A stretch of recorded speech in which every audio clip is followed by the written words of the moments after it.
अवारा मत सोचियो मैं लड़का नहीं साव, पापा की गाड़ी में बैठ के खाता रहे तो भाव, मैं खुद की कमाई से ऊपर में जाऊं, खुद से हूँ खुद में मैं जितना भी हूँ, बिना लगाए कशी लेता मैं झूम, उंगली घुमा बाजी पलट दो धूम, उंगली दबा दे तो बुद्धि पे बूम, किसी की सुनता। Hey everyone, this is Jyoti Chandel from Nursing Tech Jyoti. So today I am going to discuss about the difference between glaucoma and the cataract. These both are the eye disorder, mainly caused by the deficiency of the vitamin A. You all know that vitamin A is very necessary for our eyes. So guys, firstly I am going to discuss about the glaucoma. So glaucoma एक ऐसी disease condition है जिसमें जो intraocular pressure है वो normal range से high हो जाता है. Now the question is, normal range कितनी होती है इंट्राओकुलर प्रेशर की? सो नॉर्मल रेंज है 12 to 22 mm of Hg. सो जब ये 22 mm of Hg से भी हाई चला जाता है सो उस कंडीशन को हम बोल देते हैं ग्लूकोमा. ग्लूकोमा में और क्या हो जाता है, इंट्राओकुलर प्रेशर इंक्रीज होने की वजह से वहां पे कंप्लीट विजन लॉस हो सकता है. It means impairment in the vision. Now next thing is the what are the causes and the risk factor for the glaucoma.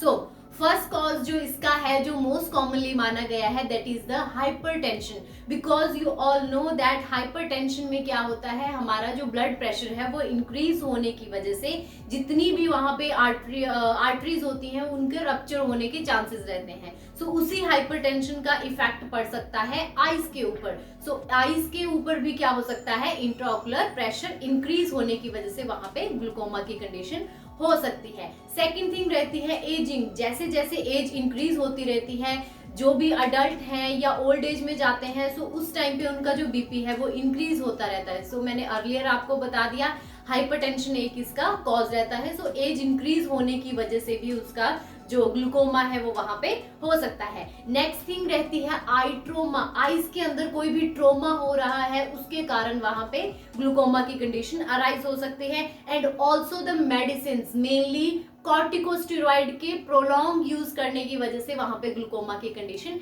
हो सकती है. नेक्स्ट थिंग मैं आपको बताऊंगी what are the types of the glaucoma. So two types के होते हैं, open angle glaucoma and the close angle glaucoma.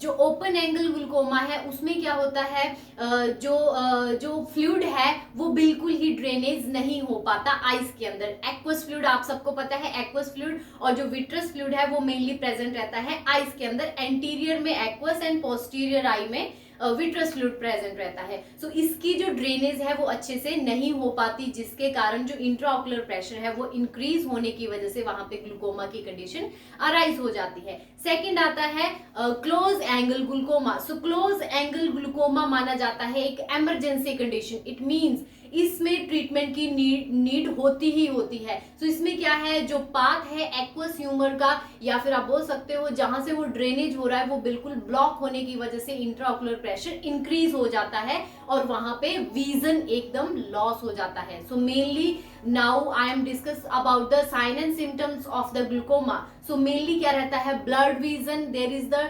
Temporary vision loss और may be permanent vision loss भी वहां पे हो सकता है. नेक्स्ट थिंग आती है, there is the eye pain, nausea, vomiting because of increased intraocular pressure.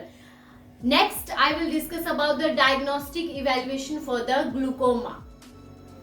So, diagnostic evaluation for the glaucoma are, firstly हम वहां पे हिस्ट्री टेकिंग करेंगे, फिजिकल एग्जामिनेशन करेंगे. हिस्ट्री टेकिंग में हम वहां पे प्रीवियस हिस्ट्री ले सकते हैं कि किसी की फैमिली में प्रीवियसली किसी को ग्लूकोमा तो नहीं था. नेक्स्ट थिंग आती है physical examination. So obviously physical examination में आप वहां पे करोगे आई एग्जामिनेशन. आई एग्जामिनेशन में मेनली आप विजन वहां पे चेक करोगे एंड स्लिट लैंप एग्जामिनेशन में भी वहां पे आप ब्लड विजन या पेरिफेरल विजन लॉस जो हो रहा है उसको आप चेक कर सकते हो. And the third thing is the tonometry. Tonometry एक ऐसा डिवाइस होता है जिसके थ्रू हम इंट्राओकुलर प्रेशर को मेजर कर सकते हैं. बिकॉज मैंने आपको बताया ग्लूकोमा में मेनली जो इंट्राओकुलर प्रेशर है वो इंक्रीज हो जाता है. सो दैट्स व्हाई हम टोनोमेट्री एक डिवाइस है जिसकी वजह से हम इंट्राओकुलर प्रेशर वहां पे चेक करेंगे. नेक्स्ट थिंग आती है management for the glaucoma. That is very important. So management के लिए अगर हम बात करें, सो मेन जो ड्रग है for the glaucoma that is the timolol. Timolol is the drug of choice for the glaucoma. Next thing आती है सर्जरी. सो मेनली जो सर्जरी है that is the laser trabeculoplasty and also the टोमी, trabeculotomy. So trabeculotomy और trabeculoplasty में mainly क्या किया जाता है, जो एक्वस ह्यूमर है जिसका ड्रेनेज नहीं हो पा रहा है उसी के आउटफ्लो को हम ओपन करते हैं, कट लगाते हैं. सो जिसकी वजह से जितना भी वहां पे ब्लॉकेज हो रहा है या फिर हम बोल सकते हैं जो एक्वस ह्यूमर जिसका ड्रेनेज नहीं हो पा रहा है वो प्रॉपरली हो जाएगा विद द ट्रोबैकोप्लास्टी और the trabeculotomy. Next thing, last thing अगर मैं ग्लूकोमा की बताऊं that is the nursing management. That is very important for the nursing student, mainly in the fundamental of nursing and also in the medical surgical nursing. So सबसे पहले अगर कोई glaucoma का patient है तो उसमें आप करोगे असेसमेंट. असेसमेंट में वही same thing, history collection and the physical examination. Second thing, assess करोगे pain level of the patient. Third thing, आप चेक करोगे टोनोमेट्री के through intraocular pressure. That is also the nursing responsibility. Next thing आती है, आपने उसको बोलना है बेड रेस्ट के लिए. बेड रेस्ट क्यों? Because there is the increase intraocular pressure. So bed rest के लिए कौन सी पोजीशन मेनली देनी है, that is the semi Fowler position. So guys, this is all about the glaucoma. Next disease condition मैं आपको discuss करूंगी that is the cataract. So next thing is the cataract. So cataract क्या है? एक आई disorder है जो mainly vitamin A की deficiency से हो जाता है. मेनली बात आती है what is the definition of the cataract. So cataract is the opacity of the crystalline lens, या फिर आप बोल सकते हो it is the cloudiness of the crystalline lens that impair the vision of the person या फिर patient. So guys, इसमें क्या है, जो लेंस है क्रिस्टलाइन जो लेंस है उसमें एक क्लाउडीनेस आ जाती है जिसकी वजह से जो पेशेंट है उसको अच्छे से दिखाई नहीं देता, या फिर वहां पे क्लाउडीनेस उसको दिखाई देगा, या फिर जो उसका कलर्ड जो विजन है वो वहां पे इम्पेयर्ड हो जाएगा. सो नेक्स्ट हम देखते हैं what are the etiological factor और risk factor that increase the cataract condition. सबसे पहले आता है एजिंग. एज के साथ साथ क्या होता है, जो ऑक्सीजन अपटेक इनटेक की जो कैपेसिटी होती है पर्सन की वो डिक्रीज होती जाती है. सेकंड थिंग, विटामिन सी की डेफिशिएंसी हो जाती है, प्रोटीन की डेफिशिएंसी हो जाती है, विटामिन ए की डेफिशिएंसी हो जाती है. दैट्स व्हाई वहां पे कैटरैक्ट की कंडीशन अराइज हो सकती है. नेक्स्ट थिंग आता है पुअर न्यूट्रिशन. कोई भी अडल्ट है, ओल्ड एज है, अगर अच्छे से न्यूट्रिशन नहीं लेगा तो उसको कैटरैक्ट वहां पे हो सकता है.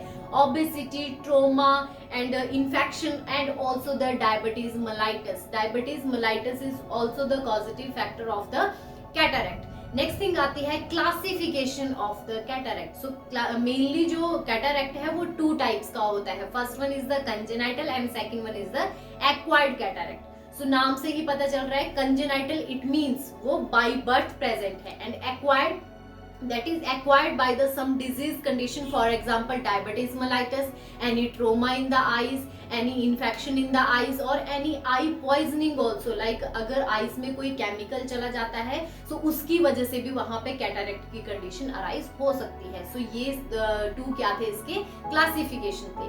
नेक्स्ट थिंग आती है what are the sign and symptom of the cataract. So सबसे पहले मैंने आपको बताया there is the cloudiness of the crystalline lens. Second thing, there is no pain. This is the huge difference between the glaucoma and the cataract. Glaucoma में mainly I pen वहां पे present रहता है, जबकि जो कैटरैक्ट है उसमें there is no eye pain. Second thing आती है there is the diplopia. Diplopia it means double vision. उसको क्या होगा, वन आई से उसको डबल विजन वहां पे दिखाई देगा. नेक्स्ट थिंग आती है there is the altered colour. Like जो कलर जो विजन है वो भी उसका अल्टर्ड हो जाएगा. नेक्स्ट अगर मैं बात करूं, so there is the blurred vision and also there is the complete vision loss. Cataract और ग्लूकोमा दोनों की वजह से कंप्लीट विजन लॉस हो सकता है.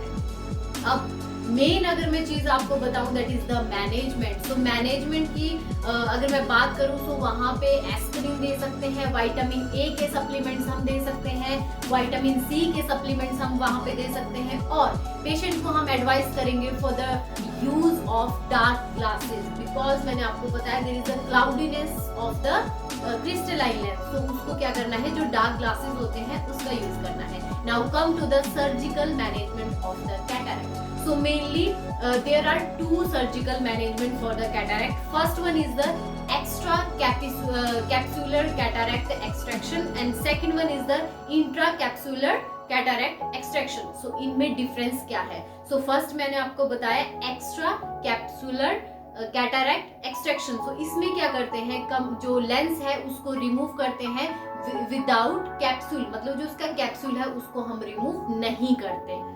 सो सेकेंड थिंग है इंट्रा कैप्सूलर कैटरैक्ट एक्सट्रैक्शन. सो इंट्रा में अगर मैं बात बताऊं आपको तो सो जो लेंस है एंटायर लेंस को रिमूव कर देते हैं with capsule.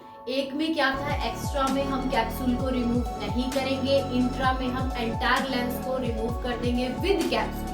So this is the difference between the intra and the extra capsular cataract surgery. Next thing आती है that is very important, nursing management. So same thing, हम assessment करेंगे, history collection करेंगे, physical examination करेंगे, eyes के vision को assess करेंगे, आई equity check करेंगे, टोनोमेट्री से हम इंट्राओकुलर प्रेशर वहां पे चेक कर सकते हैं, कलर विजन के लिए हम वहां पे चेक करेंगे and also advise the patient for the complete rest.